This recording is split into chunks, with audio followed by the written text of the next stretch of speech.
Buenos días a todos. Estamos dando inicio al comité de GSC correspondiente al 6 de octubre de 2017. En datos económicos de la jornada se destaca el índice de indicadores libres en Japón, un poco por debajo de lo que el mercado había anticipado en recuperación, pero de todas maneras con una muy buena dinámica, pasando de 105.2 a 106.8 en Alemania.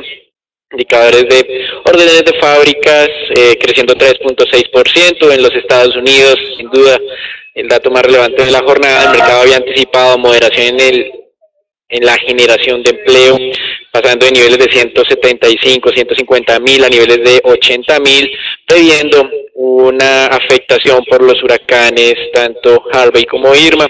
Sin embargo, la cifra, como ustedes pueden ver, fue aún peor: 33 mil puestos de trabajo perdidos durante el mes de septiembre. Sin embargo, y a pesar de esto, la tasa de desempleo descendió, la tasa de participación aumentó y la remuneración mensual aumentó 0.5%, para que en términos anualizados pasáramos de 2.5 a 2.9. Es decir, si no tuviera yo en cuenta estos datos de generación, que generalmente en nuestro concepto son los más importantes, las otras cifras del mercado laboral fueron favorables. El primer impacto que vimos en el mercado de tesoros no ha sido bajista, sino pues la tasa se ha mantenido cerca de sus máximos, cerca del 2.38 máximos de las últimas semanas. Con relación a países de América Latina, inflación en Chile por debajo de lo que se había anticipado, muy a pesar de que en la última reunión el Banco Central mantuvo la tasa de referencia inalterada.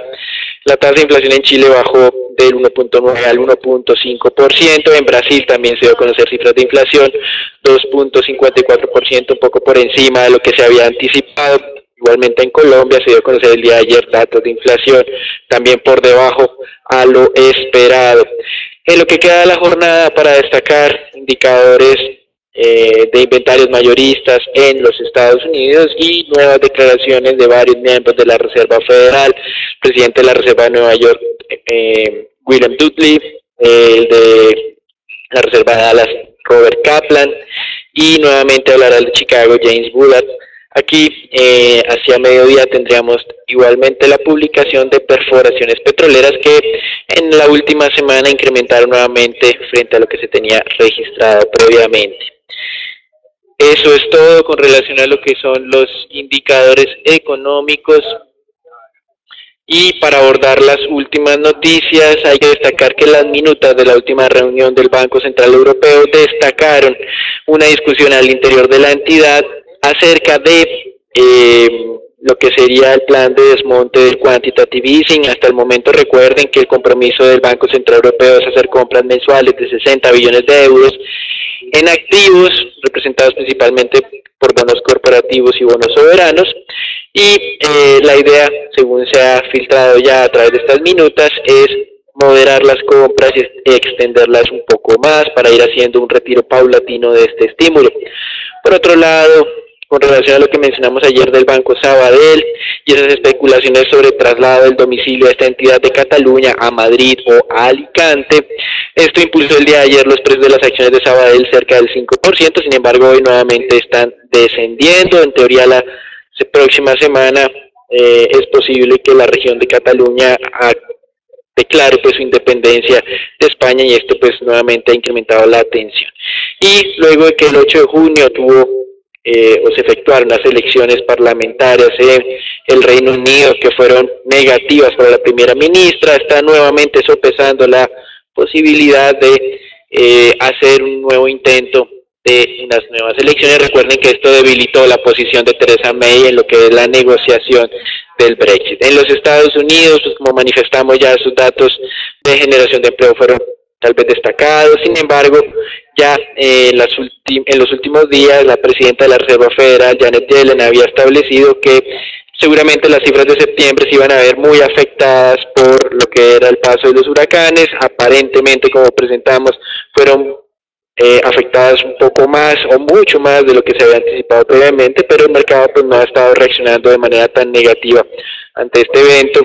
Aparentemente pueden darle un margen de espera para ver los datos de octubre, a ver cómo corrige este indicador. Recuerden que habíamos mencionado previamente que las cifras del ISM manufacturero y no manufacturero misteriosamente no se han visto afectadas por estos fenómenos climáticos o estos desastres climáticos.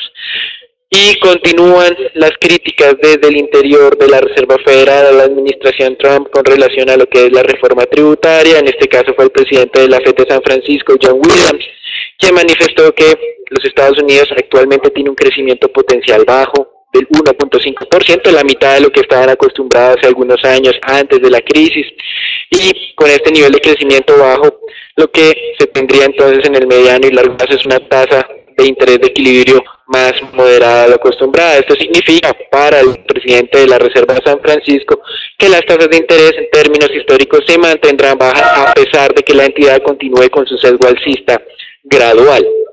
Y entrando a lo que es la reforma tributaria, el presidente de la Reserva de San Francisco, John Williams, manifestó que sin duda tendrá impactos en el crecimiento de corto plazo al alza, pero consideraba que ese crecimiento iba a ser poco sostenible, por lo que ya manifestó acerca del crecimiento potencial de Estados Unidos. Desconfía que esta reforma tributaria pueda impulsar la productividad en los Estados Unidos y por lo tanto dice que lo más seguro es que se genere brotes inflacionarios, burbujas en activos, déficit insostenible desde el punto de vista fiscal, y la manera para arreglar esto a veces la economía termina generalmente en una recesión, así que no está muy de acuerdo con esta reforma tributaria. Algo parecido había manifestado el presidente de la Reserva de Dallas, Robert Kaplan, quien en días pasados dijo que los efectos de la reforma tributaria sin duda era una aceleración del crecimiento de corto plazo, pero con posibles problemas futuros por el mayor endeudamiento. Y esto pues es muy similar a lo que manifestaba el presidente de la Reserva de San Francisco. Y para finalizar, la administración Trump avanza en su delineamiento de la nueva Junta de Gobernadores de la Fed. Ayer el Senado ratificó a Randall Quarles, nominado por el presidente Trump para ocupar una de las 4 vacantes. Recuerden que una de esas vacantes también va a ser la del actual vicepresidente Stanley Fischer. Eso es todo por ahora, los dejamos con Agustín. Bien, esta mañana los mercados amanecen generalmente en tono positivo, sobre todo en Europa, algo que se destaca, ustedes pueden ver la pérdida tan pequeña que se está presentando en el stock 600, tan solo 0.22%. El mercado pues se enteró esta mañana de una decisión que tomó Donald Trump de retirarse del acuerdo nuclear. Esto pues está generando algo de nerviosismo en los mercados. Los futuros de Standard & Poor's estaban retrocediendo o están retrocediendo mejor a esta hora de la mañana. El contrato del futuro mini del Standard & Poor's se estaba transando ya sobre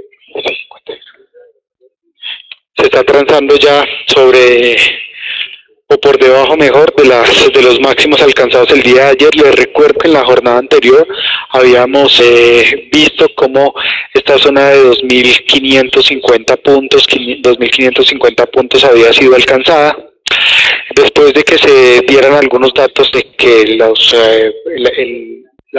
el acuerdo tributario de Donald Trump posiblemente ya iba a estar aprobado por el Congreso, o empezarían a haber mejor algunos acuerdos para que algunos preacuerdos entre los congresistas para que esta propuesta fuera aprobada.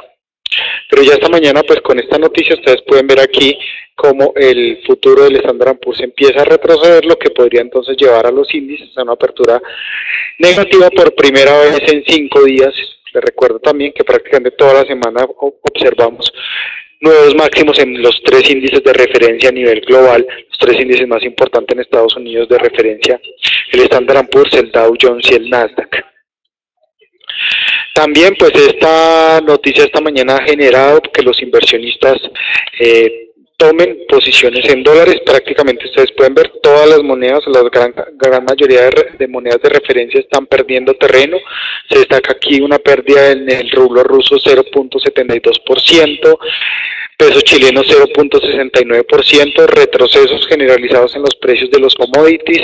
El precio del crudo estaba cayendo, ya estaba rompiendo, esta madrugada la zona de los $50 el barril. Se estaba transando sobre los $49.45 hasta ahora en la mañana. Nerviosismos que tendrían o estarían directamente relacionados pues, con esa finalización de la semana y del evento que se llevó a cabo en Rusia, la semana de energía, donde ustedes ya lo saben, no se llegó a ninguna opción concreta ni a ninguna conclusión en torno al acuerdo general de crudo que podría finalizar el próximo mes de marzo. Por esa razón, pues estamos viendo un crudo, ustedes lo pueden ver, rompiendo la zona de los $49, pues siguiendo esa tendencia que habíamos mencionado ya en pasadas jornadas, rompió este soporte supremamente importante de los 50,81 y hemos visto descensos generalizados más esta mañana cuando se dieron a conocer esos datos. También pues algunos nerviosismos se han presentado porque los inversionistas están preocupados un poco por los eventos que podrían tener este fin de semana cuando la tormenta tropical Nate toque el Golfo de México. Entonces pueden ver aquí la proyección durante este fin de semana. Se han conocido pues datos importantes en Costa Rica, unos efectos bien importantes en este país. Lo más interesante es ver esta zona y aquí entonces les voy a mostrar cómo las plataformas activas mejor. Entonces pueden observar prácticamente aquí cerca de todo el Golfo de México, cerca del 25% de las plataformas activas en Estados Unidos están en riesgo ahora, obviamente tener algún impacto. Varias petroleras grandes pues han anunciado el cierre de estas plataformas durante este fin de semana.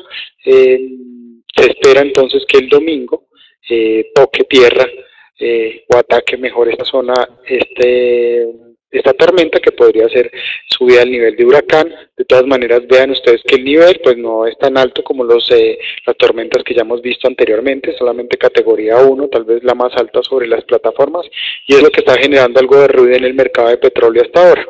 Las refinerías, que son las que voy a mostrar a continuación, pues ya no están como tan en riesgo. Ustedes pueden ver que la gran mayoría de refinerías, les recuerdo que se ubican aquí sobre la zona de Texas, entonces ahí no habría tanto riesgo, pero en lo que tiene que ver con plataformas, claro que sí.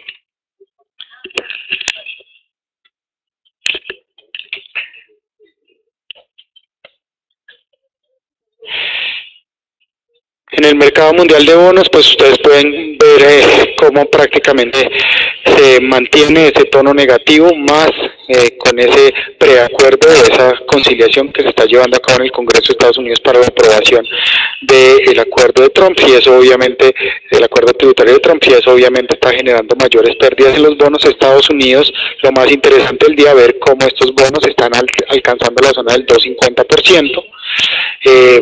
Aquí simplemente tener presente del 2,40%, perdón, ustedes pueden ver cómo desde ya varios meses no se alcanzaba esta subida, y prácticamente la subida que hemos observado durante toda la semana está directamente ligada a ese riesgo del que veníamos hablando la semana anterior. Les recuerdo que hicimos un análisis clarísimo de qué era lo que esperábamos hacia el mes de marzo del próximo año, tasas del tesoro al 3,5%, y esto directamente ligado con el impacto fiscal que tendrían los bonos, o más bien la deuda de Estados Unidos en el muy largo plazo. El análisis que presentó Daniel Escobar durante la semana anterior. Estamos viendo entonces esas pérdidas generalizadas. Recordarles que en España no se estaban viendo pérdidas tan grandes, solamente, miren, ustedes pueden ver acá, cerca de 2 puntos básicos, algo que se ha venido moderando por los eventos en Cataluña, pero les recuerdo que el día lunes supuestamente podría haber una comunicación de total independencia de España por parte de esta región. Con esto finalizamos el informe internacional y damos paso al mercado o al informe Colombia. Gracias, Agustín. En el informe Colombia, los temas para destacar: el codirector del Banco de la República, Adolfo Meisel, quien saldría de la entidad a partir de junio del 2018, manifestaba que si la inflación llegaba a sus niveles objetivos en el 2018, podría la entidad continuar haciendo los ajustes de tasas de interés o reducir más la tasa de referencia. Con relación a la construcción del tercer carril de la autopista Bogotá-Girardot, ya la compañía o el consorcio entre Conconcreto y la firma francesa Vinci anunció que iniciarían actividades a partir de enero 2018.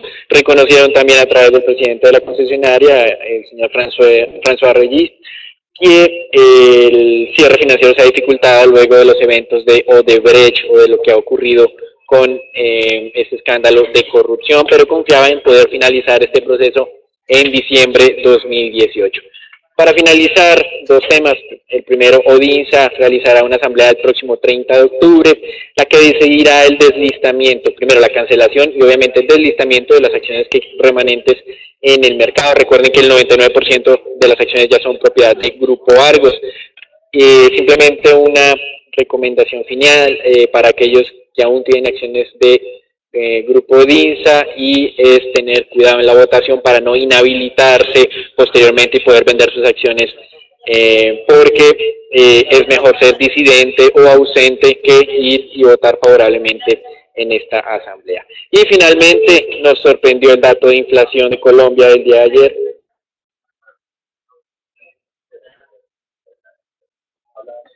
Donde los datos de inflación del mes fueron del 0.04%, cuando estábamos anticipando tanto en GSC como en el mercado una inflación del 0.18%.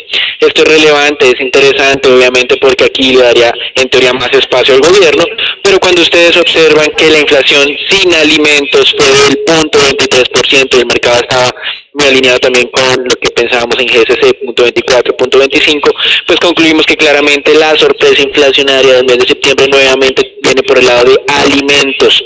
Esto pues ha sido llamativo, pues la inflación sin alimentos entonces se comportó muy cerca de lo que habíamos estimado, entre el 4.74 y 4.73, pues la inflación sin alimentos es del 4.71, mientras que la inflación total, en vez de subirse a niveles del 4.11 como pensábamos, aún se mantiene por debajo del 4%, muy cerca de ese nivel.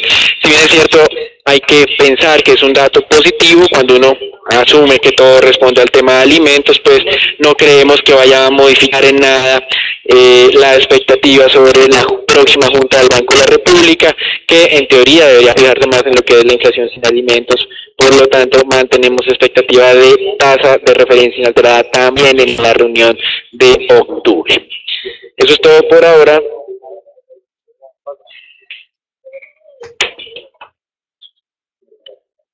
Los dejamos con Natalia. Bueno, buenos días para todos, iniciando las noticias corporativas. El día de hoy tenemos una noticia ya relacionada con Avianca. El día de ayer la ANDI ya se pronunció poco frente a este conflicto, mencionó que el Tribunal de Arbitramiento Obligatorio es el carácter esencial del servicio público y no la declaración de ilegalidad de la huelga. Las dos cosas son bastante distintas, ya que el Tribunal de Arbitramiento es decisión del Ministerio de Trabajo como medida para solucionar el conflicto entre las partes, pero la ilegalidad o no de la huelga corresponde a las autoridades jurisdiccionales. Hoy se dará por terminado el tribunal y se conocería entonces la primera solución para contrarrestar el paro de pilotos que ya lleva más de 17 días. Y en otras noticias relacionadas con la aerolínea, se informó que se encuentra actualmente negociando con la Sociedad de Servicios Aeroportuarios Integrados, SAI, un acuerdo para adquirir el control sobre esta sociedad, pero pues el acuerdo todavía sigue en etapa de negociación y no ha sido firmado. En el análisis técnico del mercado local, el índice Colcap cerró sobre los 1.486 puntos, como vemos no tuvo variación alguna, se mantiene sin una tendencia bastante clara. Durante la semana no vimos grandes cambios, por lo cual el rango de negociación para la próxima semana podría seguir manteniéndose entre los 1.480 a los 1.500 puntos.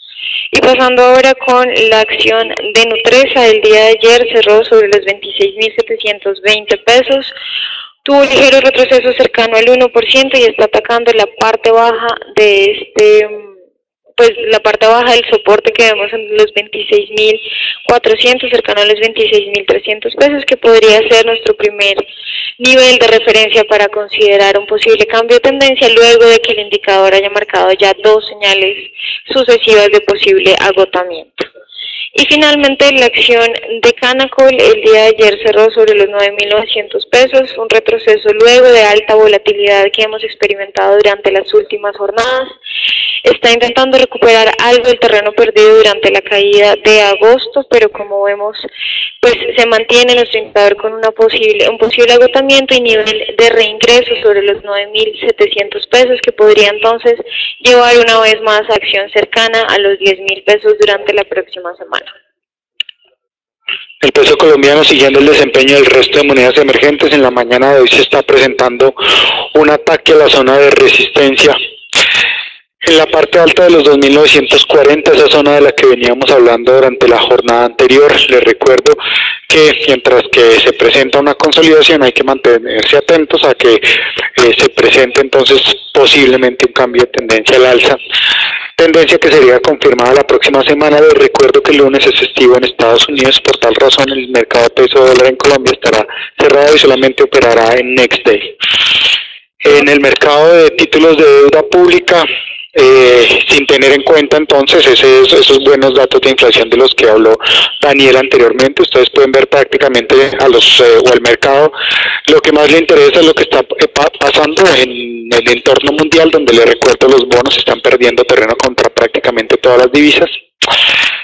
Contra los bonos están perdiendo prácticamente terreno en cerca de 3 o 4 puntos básicos. Esta mañana podemos ver cómo los títulos abren sobre el 6.27, están dentro del canal, lo que entonces durante el día hay que monitorear esta zona de riesgo 6.28, 6.31, que si llega a ser consolidada nuevamente mostraría un cambio de tendencia. También les recuerdo la importancia de esta línea amarilla que he marcado como una zona de soporte en términos de tasa, la cual podría generar mayor oposición pues a que se presentara una continuidad de esa tendencia bajista.